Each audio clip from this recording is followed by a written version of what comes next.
Hello అండి. Welcome to our channel. నేను కాశీరత్నం.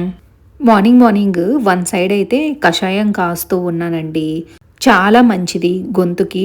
ఇప్పుడు వర్షాలు పడుతూ ఉన్నాయి. వెదర్ అయితే అటు ఇటు ఉంది కదా! మాకైతే ఒకరోజు వర్షం ఉందంటే ఒకరోజు బాగా ఎండగా ఉంటుందన్నమాట. అందుకని కషాయం పెడుతున్నాను మార్నింగ్. కొంచెం జీరా, పసుపు, అల్లము, ఒక 5, 6 మిరియాలు సరిపోతుంది దంచి వేసుకొని ఒక గ్లాస్ వాటర్ని ఒక హాఫ్ గ్లాస్ అయ్యే వరకు బాగా మరిగించి కొంచెమైనా పర్వాలేదు తాగామనుకోండి గొంతు చాలా బాగుంటుంది అనమాట. లేకపోతే ఈ వెదర్కి హెల్త్ అంతగా బాగోదు కదా, కోల్డ్ కాఫ్ అవి కూడా దాదాపు కంట్రోల్ అయితే ఉంటుంది. 6 o'clockకి అలా కషాయం అయితే తాగాము. దాని తర్వాత 7:30కి కాఫీ అయితే పెడుతున్నాను.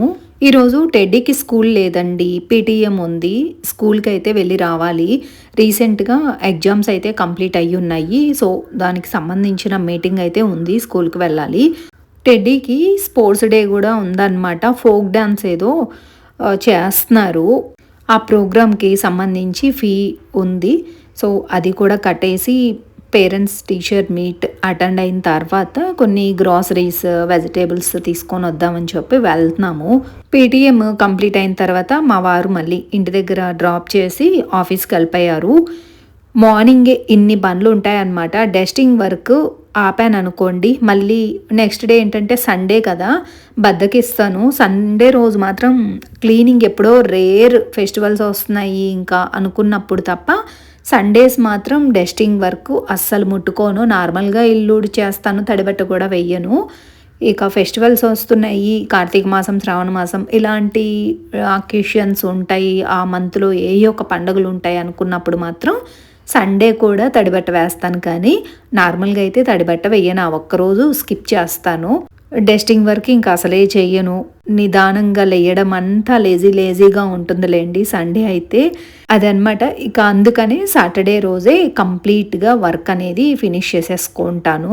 ఫస్ట్ డస్టింగ్ వర్క్ అయితే కంప్లీట్ చేసుకుంటున్నాను. బెడ్షీట్స్ అన్నీ కూడా నీట్గా సర్దుకున్నాను. ఎక్కువగా దుమ్ము ఉంటుందండి మాకు, విపరీతంగా గాలి. బాల్కనీ డోర్ ఓపెన్ చేసి మెయిన్ డోర్ ఓపెన్ చేసామనుకోండి ఎక్కువ గాలి అనమాట. సన్న దుమ్ములాగా ఊడ్చి తడిబట్ట వేసిన ఒక గంటకి మళ్ళీ దుమ్ము స్టార్ట్ అయిపోతుంది. అలాంటిది ఇక బెడ్రూమ్స్లో కూడా అంతే కదా. అందుకని చెప్పి నేను ఫస్ట్ ఇలా 2-3 డేస్కి ఒకసారి కాలిన్ అది వేసి డీప్ క్లీన్ చేస్తుంటాను. పనిలో పని విండోస్ కూడా క్లీన్ చేసేసానండి ఈరోజైతే. అలాగే బ్లైండ్స్ ఉన్నాయి కదా, వాటిని కూడా కొలిన్ అది వేసి క్లీన్ చేయాలి. ఇంకా క్లీన్ చేయలేదు. మనం చేతులతో ఉతికే రోజులు పోయాయి కదా, ప్రతి ఒక్కటి మిషన్లోనే వేసుకుంటున్నాం కాబట్టి ఎక్కువ ముడతలు పడతాయండి. అందుకని మనం బయట ఐరనింగ్కి ఇచ్చామనుకోండి బెడ్షీట్స్ అసలు పటపటలాడుతూ ఉంటాయి. నాకు బాగా అనిపిస్తుంది అనమాట. సమ్టైమ్స్ నేను బాగా ముడతలుగా ఉన్న బెడ్షీట్ని అయితే బయట ఇస్తాను, ఐరనింగ్ అయితే చేపిస్తాను. దాదాపు ఇంట్లో వర్క్స్ అన్నీ కూడా ఫినిష్ అయిపోయినట్టే. బెడ్షీట్స్ అన్నీ సర్దాను. రూమ్స్ అన్నీ డస్టింగ్ చేసిన తర్వాత ఇల్లు ఊడ్చేసి తడిబట్ట పెట్టేసి ఈరోజు సాటర్డే కదా పూజ చేసుకోవాలి. ఫ్రెష్ అప్ అయి వచ్చిన తర్వాత పూజ రూమ్లో ముందు రోజు పెట్టిన పూలు ఉన్నాయి కదా, ఫ్రైడే రోజు పూజ చేసుకున్నాను. ఆ వీడియో మీరు చూస్తున్నారు. సో ఆ పూలన్నీ కూడా తీసుకుంటున్నానండి. కొన్ని పూలు తెప్పించాను. బయట మార్కెట్కి వెళ్ళి తీసుకొచ్చుకునే టైం లేదు, ఏదో ఒక పనులు ఉంటున్నాయి. బయటకు వెళ్తేనేమో ఎక్కువ రకాలు తెచ్చుకుంటాను. నాకు నిండుగా పెట్టుకొని పూలు పూజ చేసుకోవడం చాలా ఇంట్రెస్ట్. బట్ అలా కాదు, ఒక 1/2 kg అలా తెప్పించాను. ముందు రోజు పూజ చేసుకున్నాను కదా, అది కొంచెం క్లిప్ పెట్టాను. ఆ రోజు పూజ రూమ్లో పూజ చేసుకున్న తర్వాత వీడియో తీసుకోవడం మర్చిపోయాను. స్కూల్కి వెళ్ళొచ్చిన తర్వాత మధ్యాహ్నం కొంచెం సేపు రెస్ట్ తీసుకున్నాను. హెడేక్గా అనిపించి ఇక ఆయిల్ అయితే అప్లై చేసుకొని కిచెన్లోకి వచ్చానండి. ఈరోజు నైట్ డిన్నరు ఏం ప్రిపేర్ చేస్తున్నానంటే చింతపండు పులిహోర ప్రిపేర్ చేస్తున్నాను. చాలా బాగుంటుంది. అందులో ఇప్పుడు ఏంటంటే మనకి శ్రావణ మాసంలో అమ్మవారికి ప్రసాదంగా చింతపండు పులిహోర పెడుతూ ఉంటారు కదా, నేను ఎలా చేస్తాను ఏంటి అనేది మీతో షేర్ చేసుకుంటాను. ఈ మధ్య టెడ్డీకి లంచ్ బాక్స్లో అప్పుడప్పుడు నిమ్మకాయ పులిహోర చేస్తున్నాను, కానీ చింతపండు పులిహోర చేయక నేను చాలా డేస్ అయిపోయింది. టెడ్డీ మధ్యలో ఒకరోజు అడిగిందనమాట, సరే ఎలాగో చేస్తున్నాను కదా, మీతో కూడా షేర్ చేసుకోవాలి అనిపించి వీడియో అయితే తీసుకుంటున్నాను. ముందుగా కొంచెం చింతపండు అయితే తీసుకున్నానండి. కొంచెం మీన్స్ ఒక 100 గ్రామ్సో 120 గ్రామ్సో ఉంటుంది. నీట్గా వాష్ చేసేసుకొని నార్మల్ వాటర్లోనే నానబెట్టేసాను. వన్ సైడ్ అయితే రైస్ వండుతూ ఉన్నాను. వేడి వేడి అన్నంతో చేసుకుంటేనే బాగుంటుంది కదా. ఎప్పటికప్పుడు ఫ్రెష్గానే చేసుకోండి. ఫుడ్ అయితే నిలవైతే అసలు ఉంచుకోవద్దు. ఏదైనా కర్రీస్ కొంచెము అరా ఉంటే నెక్స్ట్ డేకే తినేయండి, కానీ మరీ ఎక్కువ కర్రీ ఉండేలాగా చేసుకోవద్దు. ఫస్ట్ ఆఫ్ ఆల్ హెల్త్కి అస్సలు మంచిది కాదు కదా. నేనైతే ఎప్పటి రైస్ అప్పుడే అనమాట. నెక్స్ట్ డేకి అసలు ఉన్న మార్నింగ్ ఉంటే పక్కన పెట్టేసుకొని ఏదైనా పెరుగన్నంలో అయితే తింటాను, కానీ మరీ మధ్యాహ్నం వరకు అయితే ఉంచాను అనమాట. కొంచెం కొంచెమే 3 పూట్ల చక్కగా వేడివేడిగా చేసుకొని తింటాము. హెల్త్కి చాలా మంచిదండి అలా చేసుకోవడం వల్ల. సరే, ఇంకా ఎక్కువ సోదైపోద్ది కదా, చెప్తాను మీకు. చింతపండు అయితే నానబెట్టాను. నార్మల్ వాటర్తోనే నానబెట్టానండి. మనకు హడావిడిగా కావాలి చింతపండు పులుసు అనుకుంటే గోరువెచ్చని నీళ్ళల్లో నానబెట్టామనుకోండి త్వరగా మనం పులుసు అనేది తీసుకోవచ్చు. బట్ మనకేం పర్లేదు కదా, కొంచెం ఎర్లీగానే చేస్తున్నాను కాబట్టి రైస్ అది ఉడకడానికి టైం పడుతుంది. అందులో ఒక హాఫ్ అన్ అవర్ ముందే నానబెట్టున్నాను అనమాట. ఆల్రెడీ బాగా నానింది. సరే, ముందు వెజిల్స్ అయితే మార్నింగ్ వాష్ చేసి బయట పెట్టున్నాను కదా, మధ్యాహ్నము పడుకున్నాను. లేకపోతే ఈ మధ్య అంతా కూడా మధ్యాహ్నం టైంలో వెజిల్స్ అన్నీ నీట్గా సర్దేస్తున్నాను. ఎందుకంటే ఈ మధ్య బయట గాలి ఎక్కువగా ఉంటుంది. దానివల్ల తోమిన గిన్నెలపైన దుమ్ము పడడము, మళ్ళీ నేను వాటిని వాష్ చేయడం. సో అందుకని కొంచెం ఆరిన వెంటనే మధ్యాహ్నమే తీసుకొచ్చి సర్దేసుకుంటున్నాను. బట్ ఈరోజు మధ్యాహ్నం కొంచెం టైర్డ్గా అనిపించి హెడేక్ టాబ్లెట్ వేసుకొని రెస్ట్ తీసుకున్నాను. ఇప్పుడు సర్ది పెట్టుకుంటున్నాను అనమాట వెజల్స్ అన్నీ. మనకి పనులు చేసుకోవడంలో కొంచెం బద్ధకం అనిపిస్తుందండి, ఎవరికైనా అంతే కదా. రెగ్యులర్గా చేసే పనే కాబట్టి బద్ధకం అనే అనిపిస్తుంది.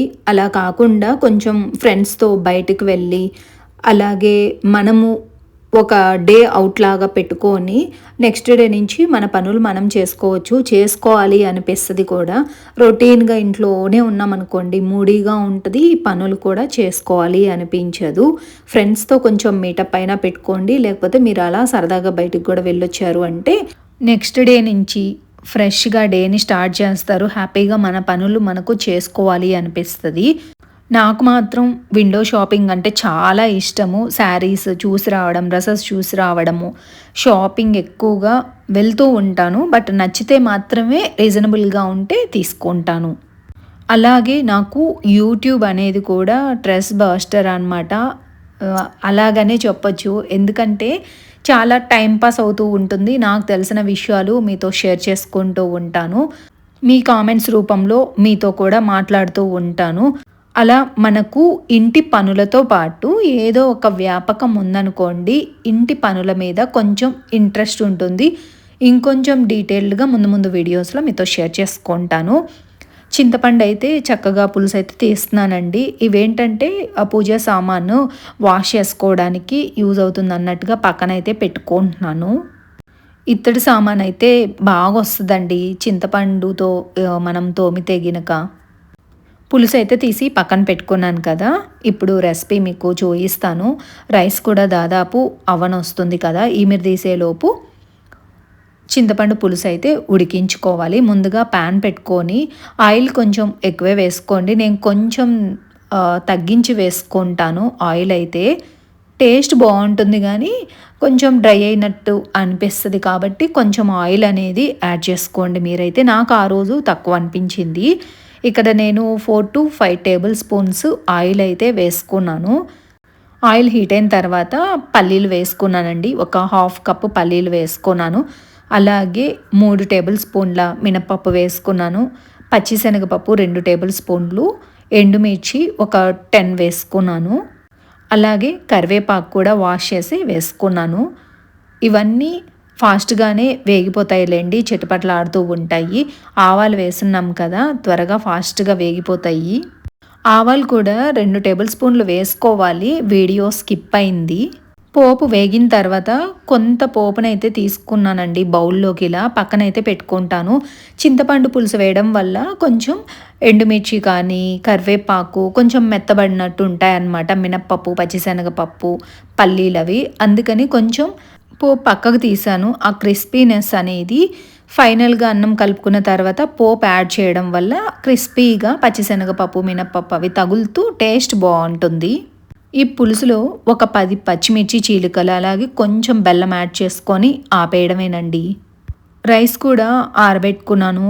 ఇలా పెద్ద డిష్‌లో వేసుకొని రైస్ చల్లారిన తర్వాత ఇందులో కొంచెం పసుపు, కరివేపాకు అలాగే ముందుగా ఉడికించుకున్న పులుసు, పక్కన తీసి పెట్టుకున్న పోపు కూడా మొత్తం వేసుకొని ఒకసారి కలిసే విధంగా కలిపేసుకోవాలి. సాల్ట్ సరిపోలేదు అంటే ఇంకొంచెం యాడ్ చేసుకోవడమేనండి. చాలా యమ్మీగా, చాలా టేస్టీగా ఉంటుంది. రైస్ వండేటప్పుడే ఒక 2 టేబుల్ స్పూన్లు మనం ఆయిల్ వేసుకున్నాం అనుకోండి, రైస్ ముద్ద ముద్దగా కాకుండా పొడి పొడిలాడుతూ బాగా వస్తుంది. మళ్ళీ ఈ రైస్లో వేయాల్సిన అవసరం లేదు ఆయిల్ అయితే. ఇలా పులుసు వేసుకుంటూ తగినంత పులుసు రైస్లోకి కలిసే విధంగా కలిపేసుకోవడమేనండి. చేత్తో కలిపితే ఇంకా మంచిగా వస్తుంది. నేనైతే ఇలా కొంచెమే కదా క్వాంటిటీ, సో అందుకని గరిటెతోనే కలుపుతున్నాను.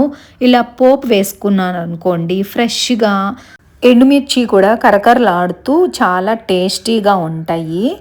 మిగిలిన పులుసుని మనము ఫ్రిడ్జ్లో అయితే స్టోర్ చేసుకోవచ్చండి. ఫెస్టివల్స్ ముందుగా మనం ఇలా ప్రిపేర్ చేసి ఫ్రిడ్జ్లో పెట్టుకున్నాం అనుకోండి, పండగ రోజు ఈజీగా పులిహోర 2 కేజీలైనా చేసేసుకోవచ్చు అనమాట. ఈ పొడి యాడ్ చేస్తున్నాను కదా, ఈ పొడి నార్మల్గా మనం తినడానికైతే వేసుకోవచ్చు.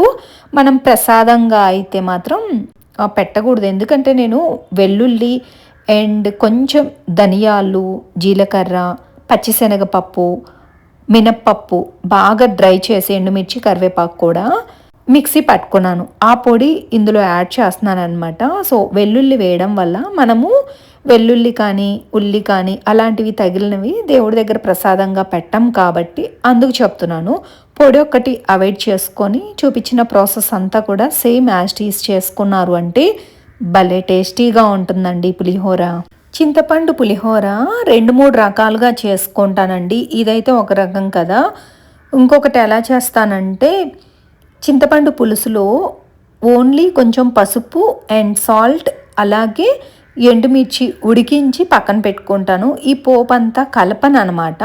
అదొక రకం చేస్తాను. ఇప్పుడు మీకు చూపించిన ప్రాసెస్ ఇదొక రకం చేస్తాను. ఎలా చేసుకున్నా చింతపండు పులిహోర చాలా టేస్టీగా ఉంటుంది. పిల్లలు బాగా లైక్ చేస్తారు కదా.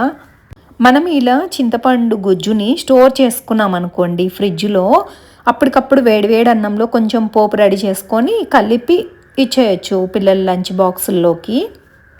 నేను ఈ పొడిని ఫ్రైస్లోకి వాడుతూ ఉంటాను, అలాగే కొంచెం రసంలోకి వాడతాను అండ్ పులిహోరలో కూడా వాడతాను అనమాట. అన్ని విధాలుగా చాలా బాగుంటుంది. అంటే నాన్ వెజ్, వెజ్ కర్రీస్లో కాకుండా ఇలాంటి వాటిల్లోకి అయితే పొడి భలే యూస్ఫుల్ అసలు. ఈరోజు డిన్నర్ త్వరగా కంప్లీట్ చేసేసాను. కరెక్ట్గా 7 అవుతోంది టైం అంతే. ఈలోపు కౌంటర్ టాప్ మీద పడాయి కదా, వంట చేస్తున్నాను, అవంతా కూడా తుడిచేస్తున్నాను అనమాట. వన్ సైడ్ అయితే పెట్టుకున్నాను వండినవన్నీ కూడా.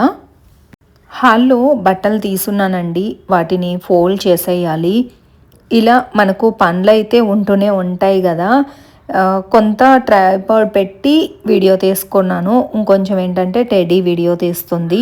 పిల్లలు పాపం అప్పుడప్పుడు హెల్ప్ చేస్తున్నారు నాకు వీడియోస్ రూపంలో. వాళ్ళకు చదువుకోవాలి, స్టడీ వర్క్ ఉందంటే మాత్రం అస్సలు డిస్టర్బ్ చేయను. నేనే ట్రైపాడ్ పెట్టి తీసుకుంటాను, లేదు అంటే హెల్ప్ చేస్తారు. ఇలా బట్టలు ఫోల్డ్ చేశాను. ఎవరి వార్డ్రోబ్లో వాళ్ళవి పెట్టేశాను అంటే నాకు ఈవినింగ్ వర్క్ ఇంతటితో కంప్లీట్ అవుతుంది. వెజిల్స్ కొన్నే ఉన్నాయి అంటే వాష్ చేసేస్తానండి. మరి ఎక్కువగా ఉన్నాయి అంటే నెక్స్ట్ డే మార్నింగ్కి డిష్ వాషర్ అయితే యూజ్ చేస్తాను. మధ్యాహ్నం ఎక్కువసేపు పడుకున్నాను అనుకోండి, ఈ పనులు ఆగిపోతాయి. యాక్చువల్గా ఈవినింగ్ 4:30, 5 లోపే ఈ వర్క్స్ అన్నీ కూడా కంప్లీట్ చేసేసుకోవాలి.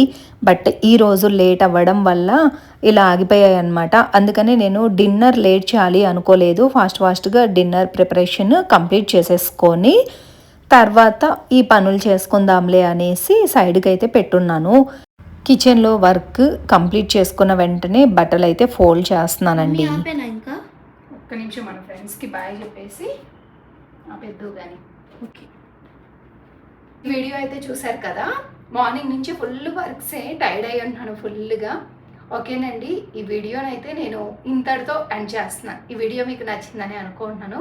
నచ్చితే మాత్రం please like, share, comment and don't forget to subscribe. Take care. Bye.